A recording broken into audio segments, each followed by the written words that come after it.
versus troublemaker.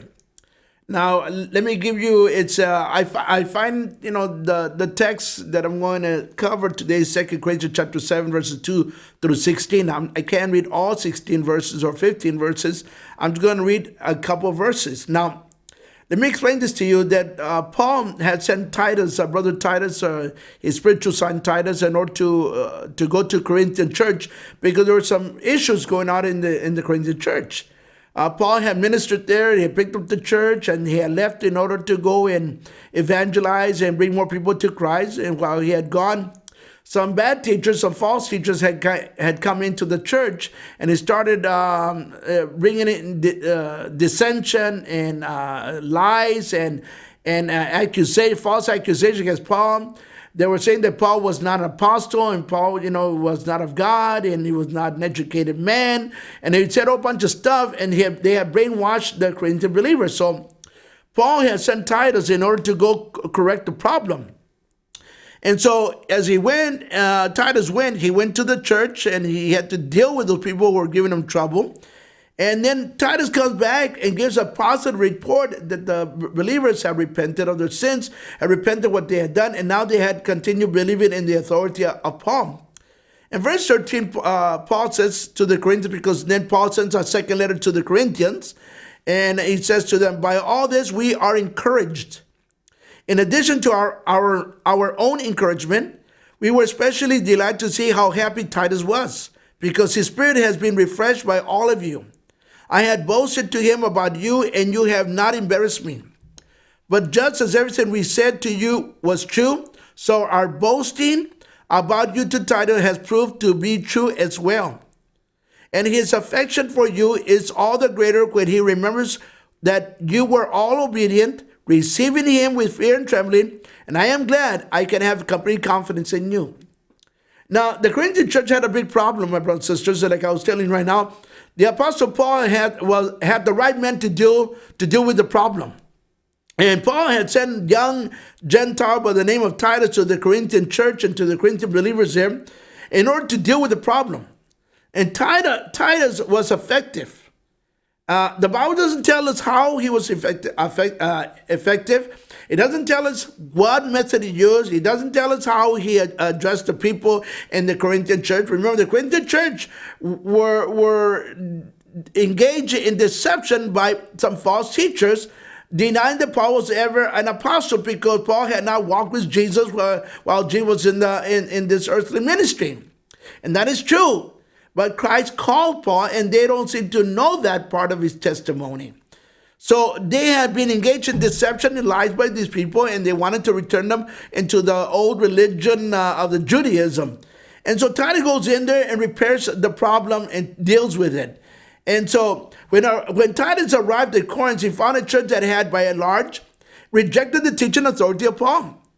His previous letter, to them, when Paul sent the first Corinthian letter, he sent a letter to them because they were misbehaving. There was a lot of division. There was a lot of issue about pride. And a young man having sex with his stepmother. And the believers were suing each other. They were taken to court, because of the lawsuits. And they were engaged in abusing the Holy Communion and the Holy Supper, not the Holy Communion of Christ, and abusing the wine and the bread. And they were doing all kinds of things that were bad. They had a lot of pride, arrogance.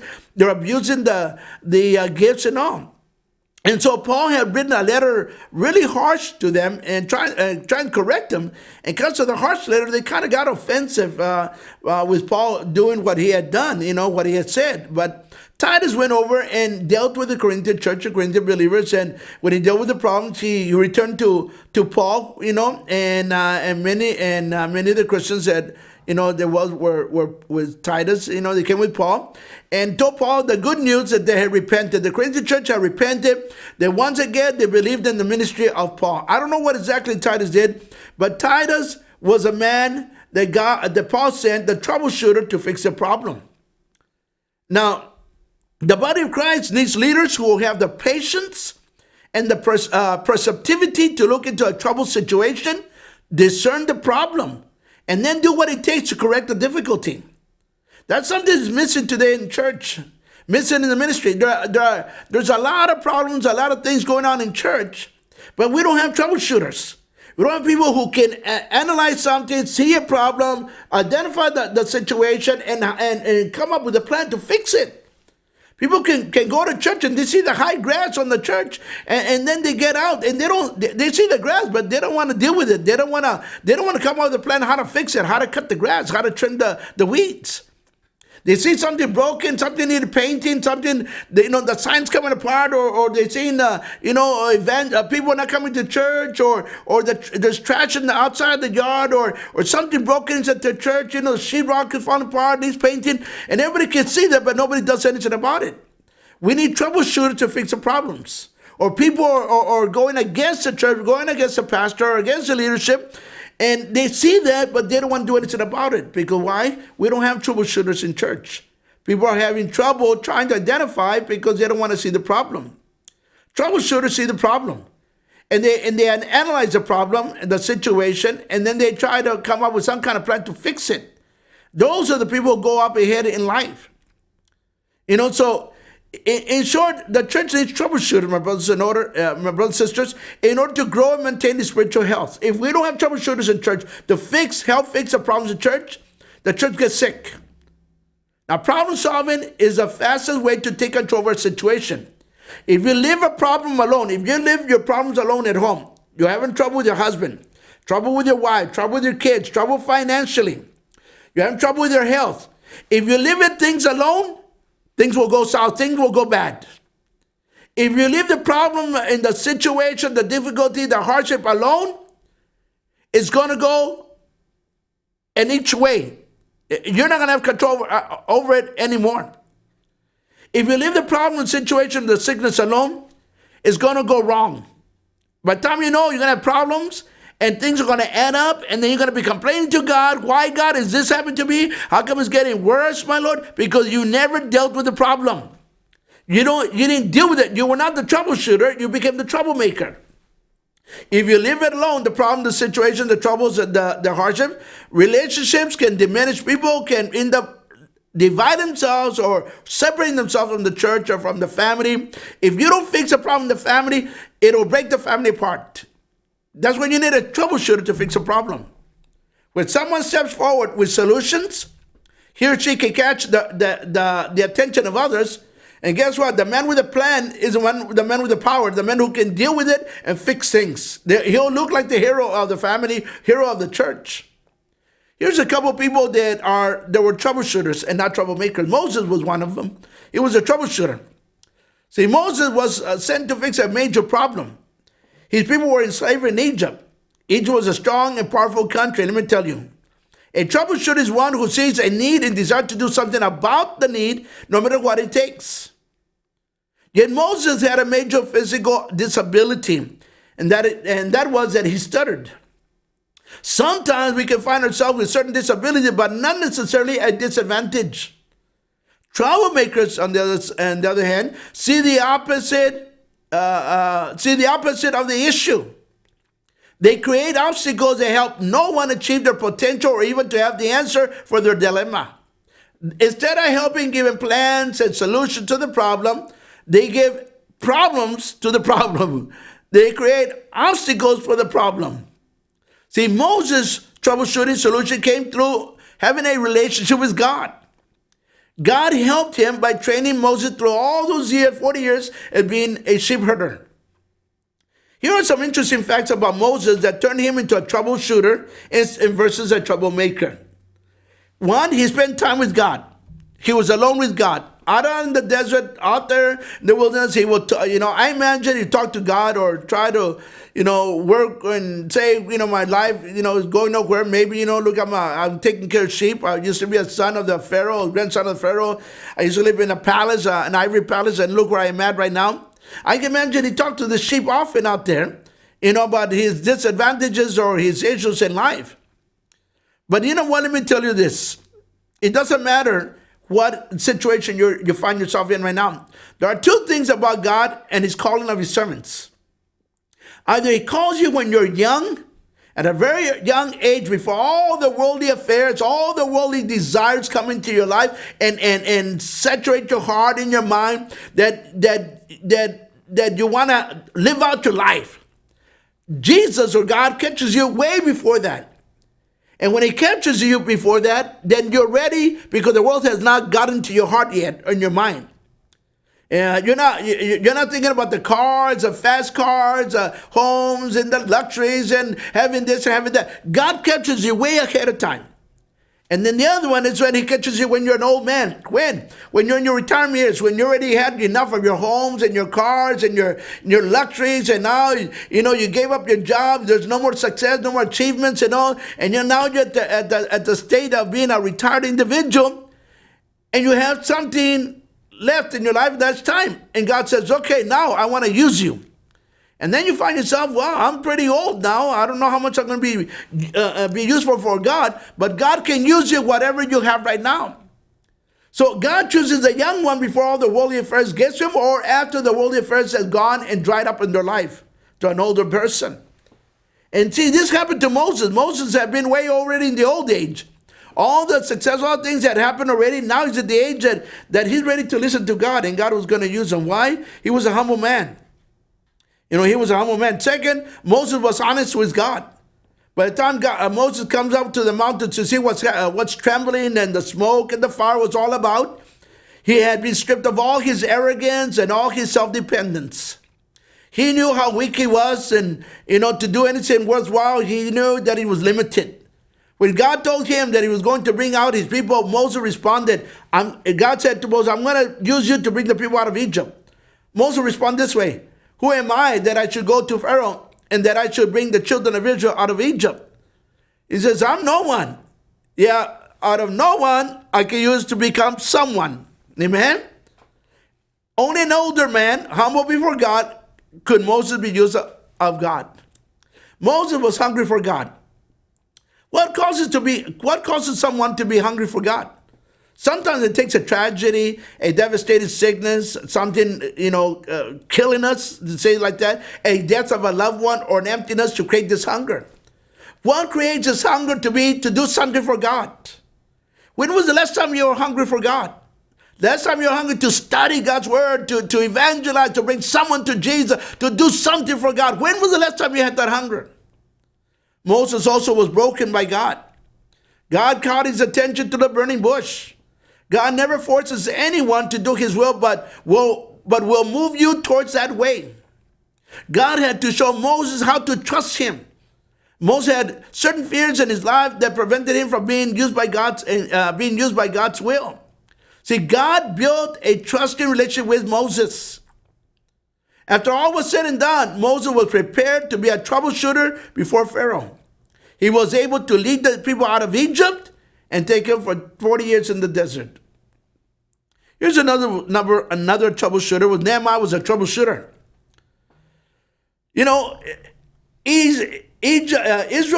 Judah actually had gone into Babylon. And after 7 years in Babylon, the Medes and the Persians conquered Babylon. They took over the whole kingdom. And they moved all the Jews back into Persia. And then God had spoken that Cyrus, the king, was going to let the Jews go back and rebuild the temple. Well, the first wave went back and they did the foundation, but they didn't do the temple. They didn't build anything. All they did was they got busy with their homes and the fields and the crops and trying to prosper. They left the temple broken. They left the walls all around Jerusalem all destroyed. And then several years later, 50 years later, Nehemiah is in the picture. And he hears about the walls all destroyed and burned down and what's going on. He asks permission from the king. He asked for materials, has asked, paperwork. He asked for all kinds of money, soldiers to help him go back to Jerusalem, rebuild. He goes back, and let me tell you, when he goes back, he goes in, nobody knows who Nehemiah is. He observes all around Jerusalem, and finds out that the walls are broken, what it takes to repair them. So after he does all the analyzation of it and all the planning, all the structure and all the strategy about how to repair the walls, because they're very important to be around Jerusalem, because the marauders, the evil people are coming in, breaking in, and they're destroying, they're robbing their children, their women, and they're stealing their crops and all, and abusing the whole thing. In order to stop all that so the Jews can be in safety, they had to build the walls. So Nehemiah had done the survey checking out the condition, the situation, the morale of the people living in Jerusalem and nearby towns. He saw troubles, he saw skills, ability, opportunity to fix what was broken.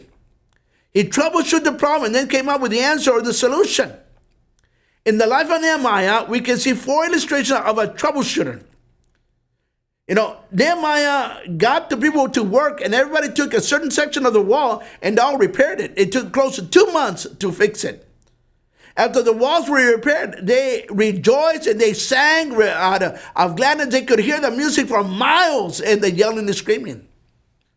Here are 4 illustrations of a troubleshooter. First, he was a catalyst. What is a catalyst? A catalyst is someone or something that changes the elements of the product or the situation or the atmosphere, but it's not itself affected. He got things going. He did not sit around doing nothing all day long. He was not a couch potato. He was in action until what had to be finished got finished. He was a catalyst. He got things rolling and moving and got it done. He was also a designer. He thought things up. He came up with the right plan to fit the right job, the right people. His design was people friendly. Anyone could do the job if they were willing. And he got people involved, and people started complaining, hey, we're working on the walls every single day. Now there's no food. We used up all the food, and where are we going to buy food? We have no more money to pay this, to pay that, and how are we going to do it? He had to come up with plans all the time to fix their troubles. He was a motivator. He encouraged the people even in hard times when they were so tired of doing the work of the walls.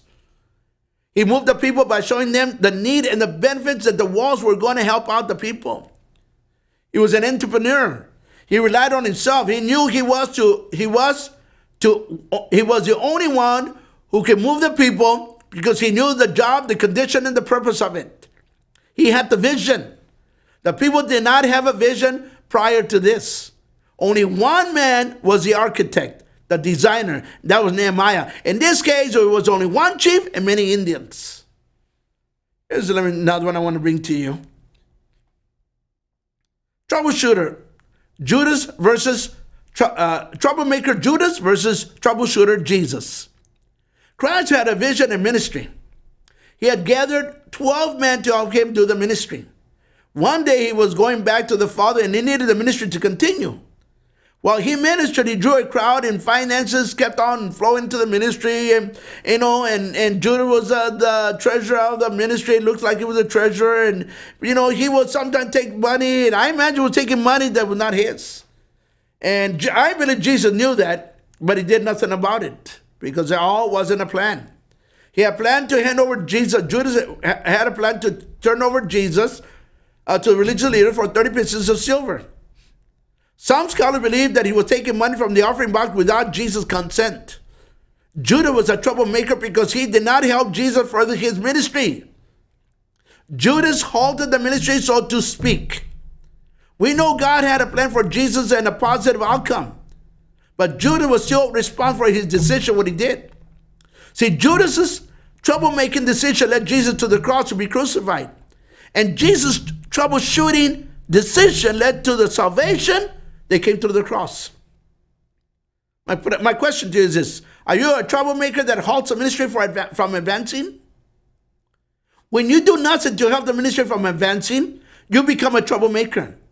Did you hear what I said? When you do nothing to help the ministry from advancing, you become a troublemaker. But when you help out in the church, you help out the family, you help out in your job, you help out at the school, you help out with someone in need, you become a troubleshooter as a result of your assistance. But how many times in life do you become a troubleshooter? Have you tried to find the solution to the problem in your family? Have you tried? Have you tried to find the solution? Have you come up with a plan? God, give me the plan how to come up with a solution to my family's argument and fight over this situation. A man needs to find the solution. If you're not part of the solution, you're going to be part of the problem. Here's a couple of things we should understand when we're trying to become troubleshooters instead of troublemakers. One, observe what it takes to fix a problem. What does it take? To say, I'm sorry? What does it take? To ask for forgiveness? What does it take to embrace? What does it take to pay for it and stop the whole situation? I had a person one time was criticizing a lot. Criticizing some minister, was not paying, they never paid, and always owed them money, this, and that. And one day I said, you know what? Here's the money. Let me pay for him. He go, why? He's the one who did not pay it. Okay, that's fine. But I want to pay it so you don't say anything more about any minister or anything about God himself. So here's the money. It's paid. I don't ever hear you talk about it again. To stop the person from criticizing the minister and all ministers, I had to pay the money in order to stop it. That was the solution to the problem. Here's another thing we need to understand. Conduct a thorough investigation to place necessary steps to repair what is broken. Analyze the situation in order to come up with a plan. Another one, be the leader to execute the task and motivate others to assist in the work. It's not easy to motivate people to help you work in the ministry or to help you work in the problem in your home or your job.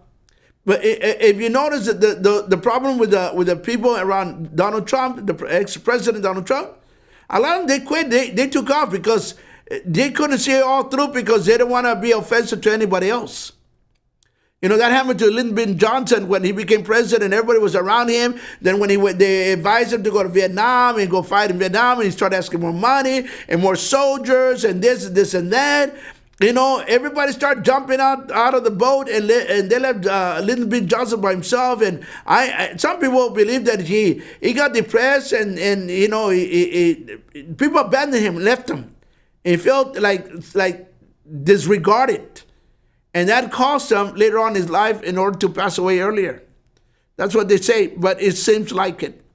Because sometimes when you're in front and everybody says, yeah, we're behind you, brother, we're behind you, brother, we're behind you. And all of a sudden something happens, everybody starts jumping out of the boat and start leaving you. And they leave you by yourself.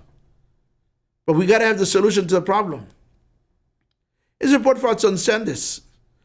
So let me conclude with this. When you face a problem, how do you respond? Do you ignore it and hope it will go away? Do you feel paralyzed or powerless? Do you tend to give up after one attempt at a solution?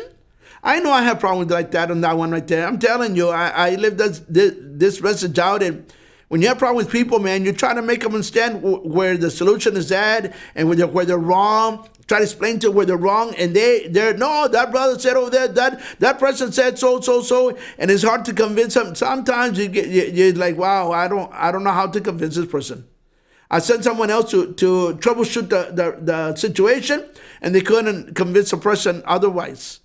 And they said, I'm not going to go back to the church anymore. And that church is of the devil. That's what they're saying, that we were under the devil, under the situation of the government, I don't know what else. And so people brainwash others, and it's sad that people can find themselves in that kind of category. The ability to solve problems comes from experience in facing and overcoming obstacles. If you never try, then you're going to fail. But if you fail, try again. You will never master the difficulty if you don't try and fail, try until you master it.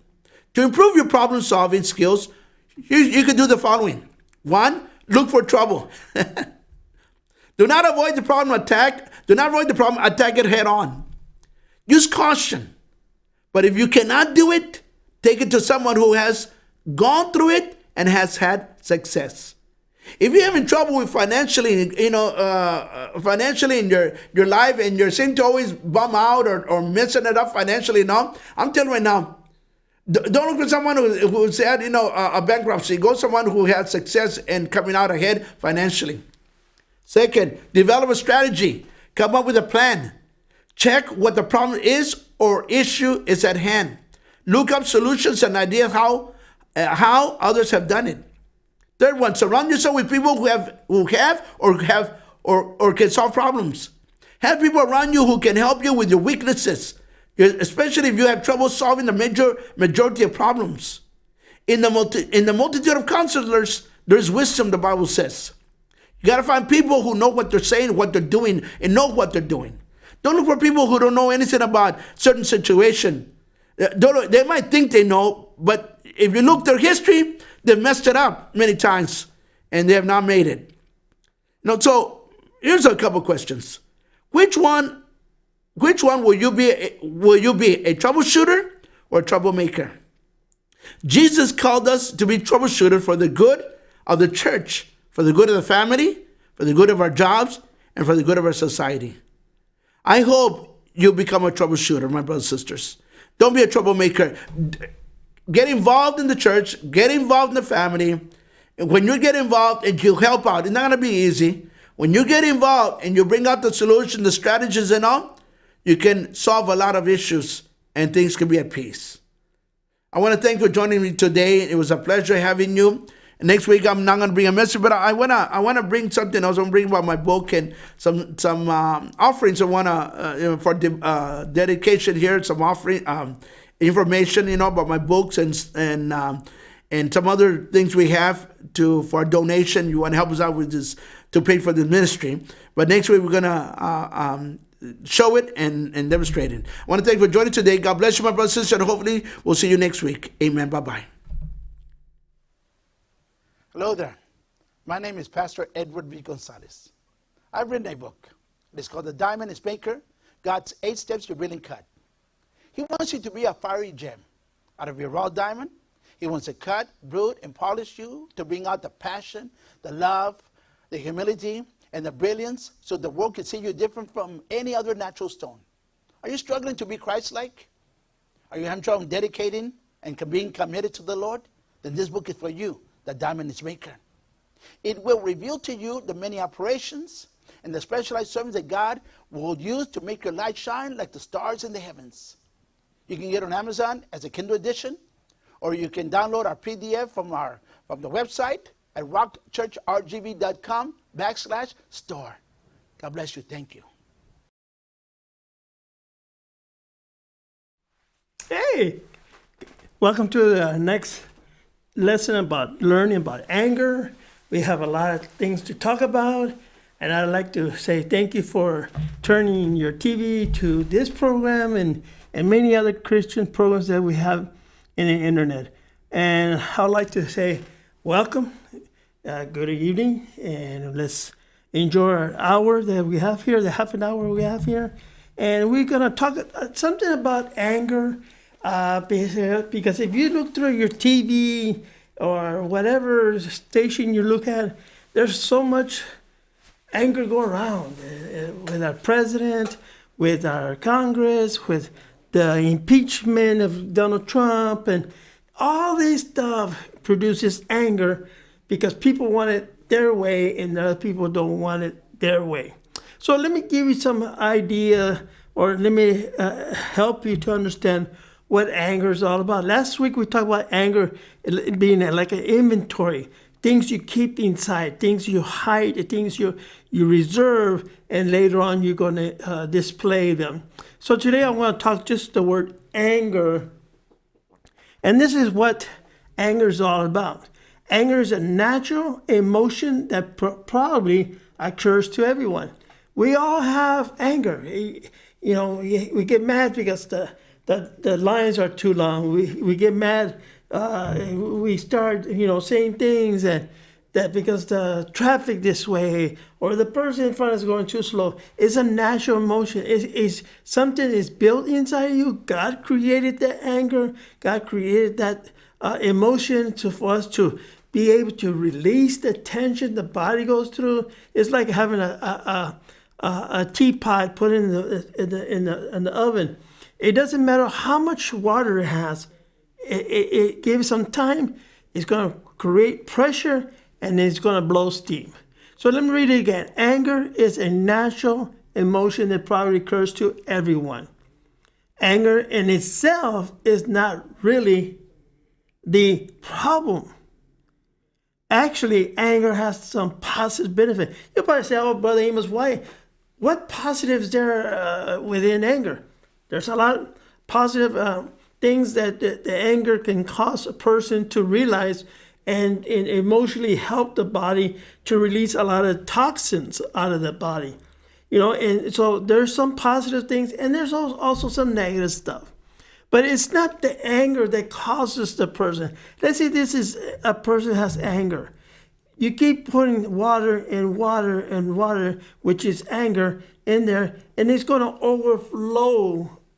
The water is going to overflow from this bottle. Is it the bottle's fault? No.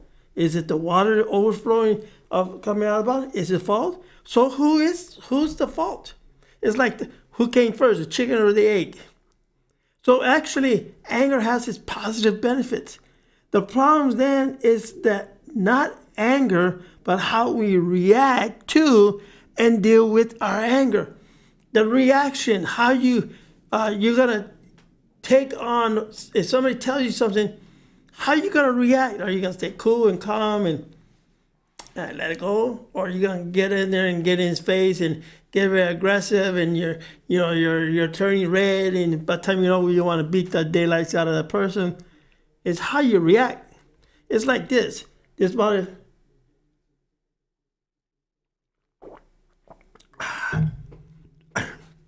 How I'm reacting to the water is very cold. My reaction to that, drinking that cold water, is to calm me down, to give me some kind of refreshment. Anger is going to give you some refreshment to help you think, what did I do wrong? What did I say wrong? So let me give you some benefits of anger. It's an emotional outlet. Allows you, like I said, like a teapot, release all the toxin, all the anger. Helps you to think better after you say something, you're going to regret it. It just gives you a lot of emotional outlets of how tiredness, it causes you to be fatigued, causes you to have headaches. Emotionally, you're very low.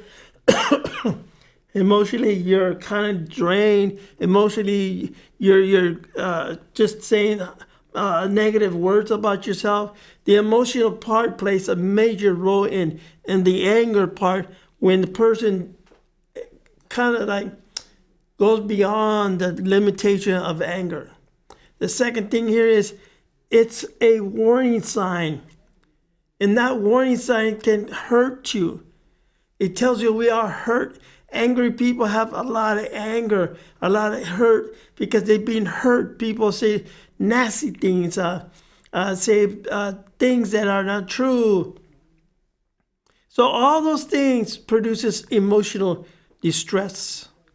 The third thing is that it's a motivation for self-examination and for making a change. If you see your anger always causing you problems, it's better to take a little break, drink some water, help you to evaluate, why did I say that? Why did I tell my son that? Why did I tell my wife that? Why did I say those things? As you drinking water or you're eating a piece of pie, it motivates you to self-examine you from inside of how you react. Why is the reason? Then you say, man, you know what? She didn't have the fault. It was somebody behind me that caused me to get angry. So once you start examining yourself, start doing the inventory like we talked about last week, you start knowing, and you start explaining those outbursts that we have of anger. Let me give you something else. It says things that get in the way of how you express your anger. What are some things that get in your way that you express anger? We don't want to cause a scene, embarrassment, or conflict. Many times, wives or husbands or parents don't want to take little Johnny to a birthday party, because by the time he's yelling, screaming, and and making all this racket, and oh man, there goes Johnny, yelling, screaming again. Oh my God. And the wife says, don't worry, sweetie. We're already embarrassed. Everybody's looking at us. They know who are the parents. Because why? There's times that we cause a scene, not a positive scene, a negative scene. And then because of that negative scene, we get embarrassed, or there's conflict. We drive home telling Johnny, why did you do that? Why you embarrass us? Why you started making that scene? And by the time it becomes a conflict. the son starts yelling, screaming, and starts blaming people, starts telling people that they're wrong. And by the time you know, there's no harmony. There's, you get home, you hear the door, sass, sass.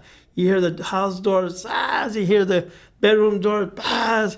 And, and we are left with that hole in the bag full of embarrassment and full of, conflict that we don't know how to deal with it.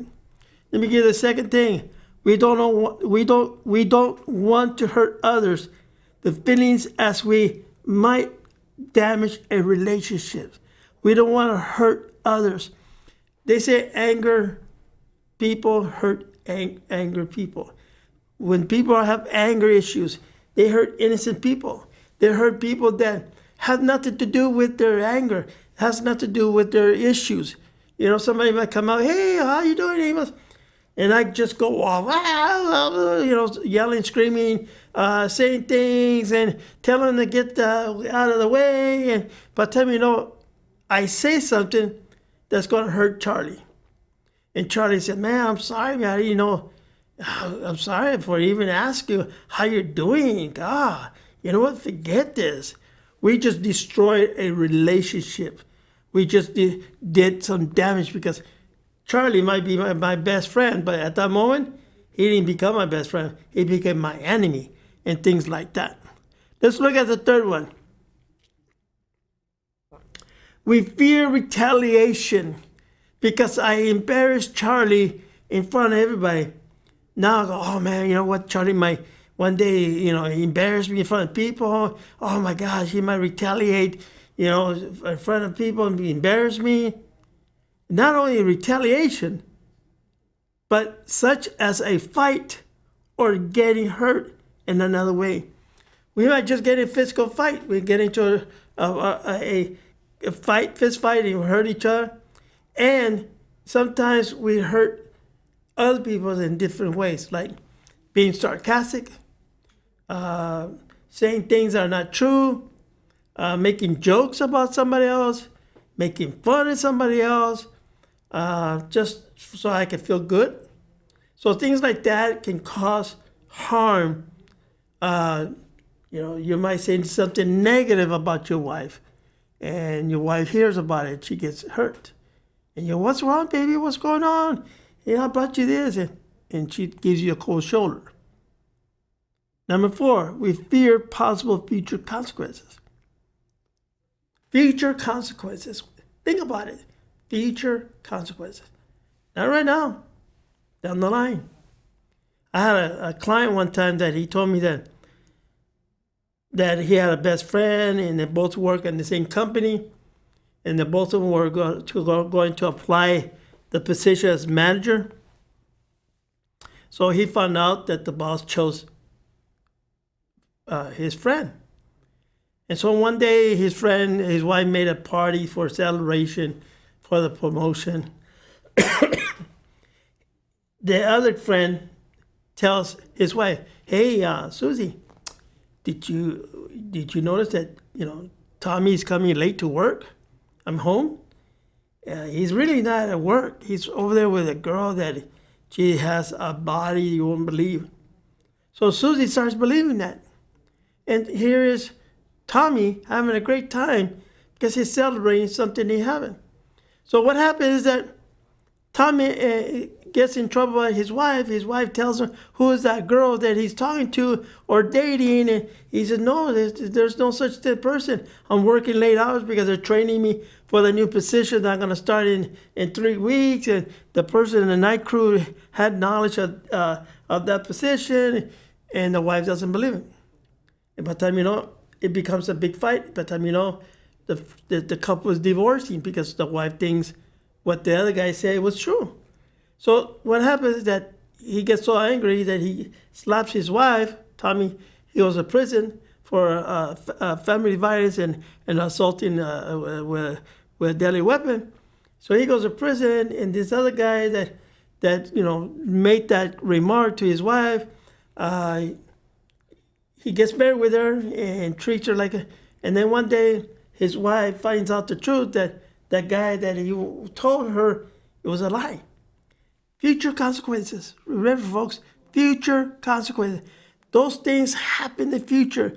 Things are going to turn out to be bad. Don't wait right now. It's going to happen in the future. Things are going to happen in the future that we are not expecting. Here's another one. We want to keep peace at any time. You know, okay, don't worry about it. All right. You know, but the person is building anger inside. He's getting tired to be used as a judge. He's getting tired to be used as a bouncer. One day he's going to, boom, explode to the point that consequences are going to come out. Here's another one. We fear losing control and become aggressive. You know, being so nice to him. You know what? The guy takes off his shirt. You know, I'm sick and tired of me being a nice guy and you guys being jerks and you guys are, you know, doing this. And he goes off to the rocks. He goes off the cliff and he starts saying things that he should not say. And, you know, he just really ruins it. He gets very aggressive. Not only that, he makes a fool of himself because what he's saying and doing has no bearing to the conflict that these people started. We feel losing control becomes too aggressive. We might be wrong and have self-doubt. You know, you need to first listen. That's a part that a lot of people don't listen. We need to stay calm and look at the wrong things and start doubting yourself. Did he really say that? Nah, man, I don't think he really meant that. And when we start doing that, then the fear exposes our criticism. People love to criticize people. Oh my God, at work, there's a person just criticized, boom, boom. Well, why are you wearing this shirt? Why are you wearing this blue shirt? Doesn't fit with the shirt in the gray. Doesn't fit with the pants. Oh, your hair is too short. You're getting bald. You're getting too heavy, or you're losing weight. He's always criticizing. But you know what? Today, finally, I got courage. I told him, what is your anger like? You know, with me. You know, criticism and the fear of being criticized is a sign that you have anger issues. And the guy starts trying to deny it. He goes, don't worry, it's just you and I. So finally he confessed that his fear is being criticized and not know how to handle that. So the criticism becomes an issue to those, because when you're exposing to his way of living. And number 10, we don't know how to express anger. See, he did not know how to express anger, so he started criticizing, and using criticism was part of his anger to hurt other people. And until I exposed his criticism as anger, then he was able to understand that now he understands why he criticizes people, why he does things that he shouldn't do. So all this is about anger, just a 4 or 5 letters of anger. You know, if you put a D in front of anger, it becomes danger. Anger is 1 letter away from being danger. Take the D off, it's anger. Put the D on in front of anger, you see it's danger. So it's all about it's a bad environment. It's something that we should not let it to control us. But you know what? It's part of our emotion. Our emotions are what causes us to use anger for retaliation, for criticism, and things like that. So the next one is, what happens if we do not express anger? What happens when you don't express your anger the right way? This is what happens. We hold it back. We hold it in. And they shake us, and they shake us, and they shake us. They tell us things. We get angry. They shake a bottle, and then open it up, a can of Coke. You're going to get sprayed. Psh, everywhere. Why? Because you hold it in. And they keep shaking you. They start criticizing. They start telling you things that are not true, and all this stuff until somebody pulls that cap off, and you're gonna spray your anger towards everyone. It's like this, the BBs. When I was a small boy, my uncle showed me how to shoot a double barrel shotgun. He said, "Be careful, don't shoot up, because when the BBs come, it could cause harm." So that's the same thing. When you're angry, don't shoot your anger up in the air, because it's like BBs. When it comes down, it's going to hit several different people. Your criticism, your comments is going to hit somebody. Hey, what's wrong with you? What's the problem with you? I have nothing to do with you. Why are you saying things about that? And by the time you know, it starts having a snowball effect. Let me give you the second one. It says, become tense and anxious, and you blow up later. Second, we may become generally hostile. Not generally, you become hostile. You're okay, you're all right, you're sitting down eating your lunch, and you're doing fine. I mean, you're having a great time. You're joking around, talking about who's going to win the Super Bowl and all this. Then somebody comes in and starts saying things that are not true. And you kind of like, hey, man, you know what? We're talking about something else. And then that person starts saying things and about me that I don't know about football, that I don't know what I'm talking about. And he starts criticizing me. He starts, shaking my emotions. He starts shaking me up, telling me that I'm dumb and stupid, and I don't know what I'm talking about. Shaking up. And you know what? It's going to blow up. And when it pops, that's when it becomes very, very hostile. There's 3 levels: passive, passive-aggressive, aggressive, hostility, and then it goes to the last one, which is aggressive.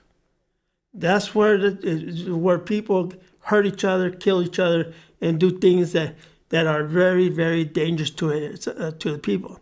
The third thing here says we might become physically ill. Last week we talked about that.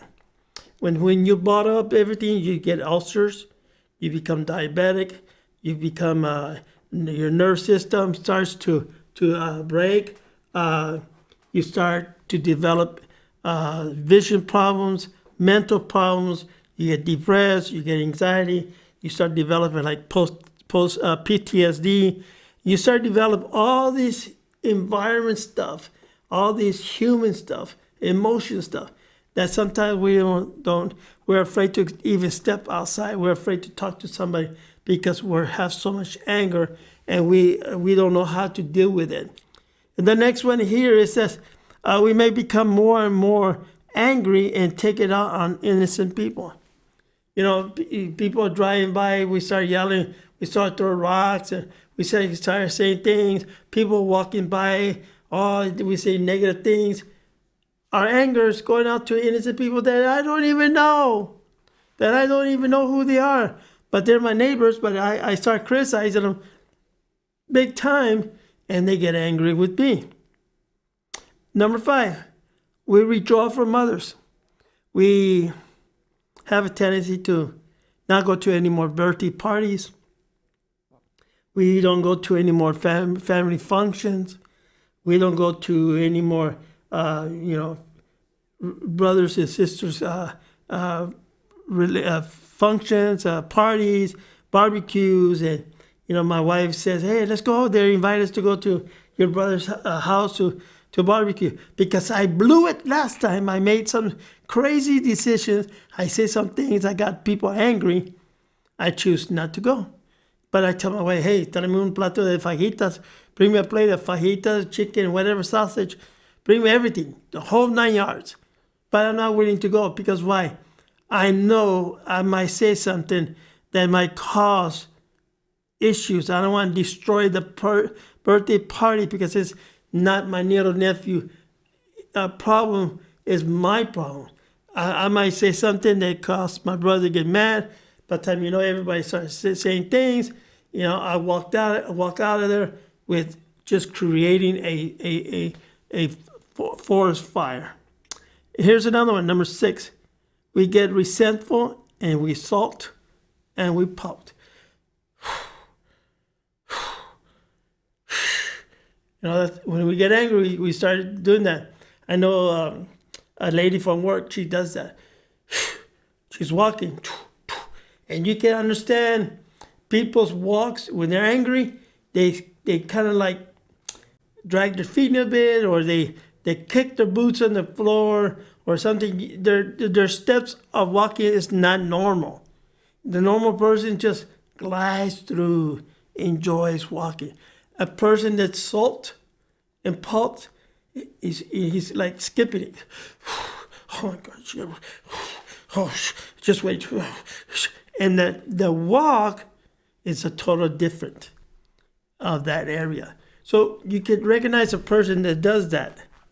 Let me give you another one. What are some goals? Okay, let's talk about goals and how you effectively express your anger. To get it off our chest, sit down and write, or sit down and look at yourself in the mirror, and you tell yourself how angry you are. You tell the person in front of you, who is you looking in the mirror, how angry you are. Many, many years ago, when I studied that technique, we had some issues with some gangbangers. And I told my boss about it, and he was kind of like, well, let's try it. I'll be sitting behind the mirror, and the person will one of the gangbangers will get there and sit in the chair. So I started asking questions, and I could hear him pop and smoke. Oh man, when I get to it, when I see him, I'm gonna beep beep beep beep, and you're like a bull. And I'm talking to him, and he's seeing his reaction in front of the mirror, and he doesn't register that that's how people see him. So after 5 questions, he gets off, and the next one comes, and the next one comes, and the next one comes. We had like 30 guys there. So towards the end, the last 5 people finally got it. They finally got it.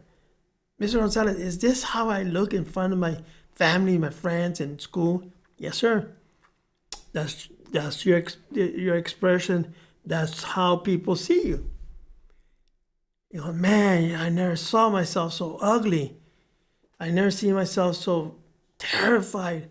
I'm even afraid of myself. Why? He saw himself. He saw how the intention of his body just grew and caused him to look ugly in the front of the mirror. And he says, let other person know how we feel. He finally realized that his family was always right and he was wrong. That what he did or what he was saying had consequences, had issues in life that, he did not know what he was doing.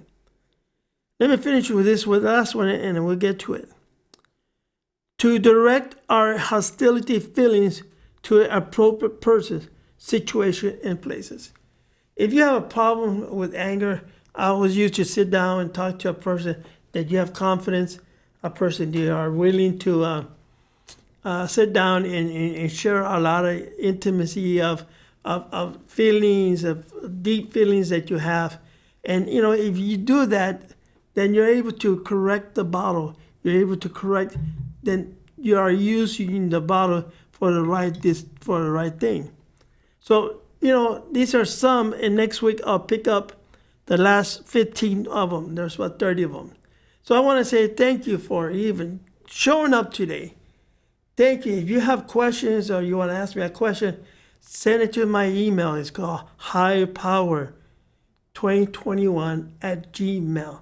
Send me something that put your anger in it. Oh, I didn't like your show. Or, I didn't like your topic. Or you don't know what I'm talking about. And I'll start talking to you. Let me say it again. 2021 at Gmail. And when you hear that, when you send me those things, send me information, send me things that you are having problems with, and I'll communicate with you again. But these are some issues of anger. These are some things that we're not going to say, oh, let me see, number 1, A, 1, 2, 3. No, we already experienced that. We already have gone through some of this, but we're too ashamed to accept it. We're too ashamed to admit them. So, I kind of like wanted to remind you some of the things that we are doing is that we're learning about anger this month. Because it's supposed to be the month of love, and we're supposed to love each other. We're supposed to, share our feelings. But you know what? Many of this stuff, we don't know how. And I'll tell you some stories next week about when I used to do counseling for anger management for parolees. They spend the last 20, 30 years going in and out of prison, and they don't even know how to express their loves to their wives. I'll be sharing more of that next year. I just want to say thank you. God bless you. We'll see you next week.